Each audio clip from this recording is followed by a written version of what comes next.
Hello বন্ধুরা, আমি শিপ্রা। আপনাদের সবাইকে SBNA ফ্যামিলিতে স্বাগতম। আমার আজকের রেসিপি ছোট বড় সবার প্রিয় ডিম ভুজিয়া। এর জন্য আমি নিয়েছি এখানে 3টে ডিম, আর নিয়েছি 2টো পেঁয়াজ কুচি, 2টো টমেটো কুচি, আর 2 কোয়া রসুন কুচি।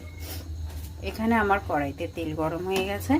এবার আমি প্রথমে রসুন কুচিটা আর পেঁয়াজ কুচিটা দিয়ে একটু লাল লাল করে ভেজে নেব। এটা ছোট বড় সবাই এটা ভালোবাসে। আর এটার দুধ দেখুন, এখানে আমার টমেটোটা আর পেঁয়াজটা সুন্দরভাবে হয়ে গেছে।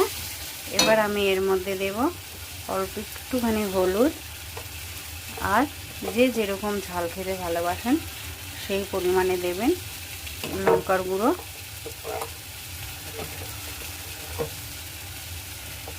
আর পরিমাণ মতো একটু নুন। যেহেতু আগে নুন দেওয়া আছে এই জন্য অল্প নুন দেব, আর দেব স্বাদের জন্য সামান্য একটু মিষ্টি। আমি এর মধ্যে এই ফেটানো ডিমটা দিয়ে দিলাম। ফেটানো ডিমটা সুন্দর করে এর সাথে মিশিয়ে নিতে হবে।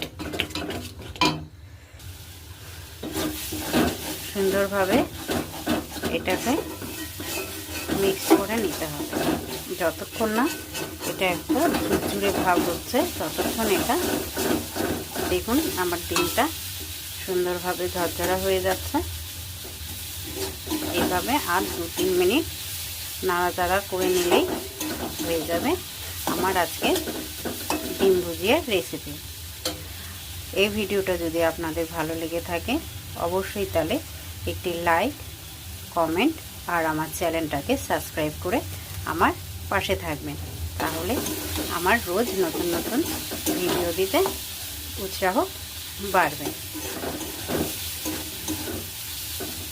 দেখুন এখানে আমার পুরোপুরি ডিম ভুজিয়া রেডি। এবার আমি এটা নামিয়ে নেব। ধন্যবাদ।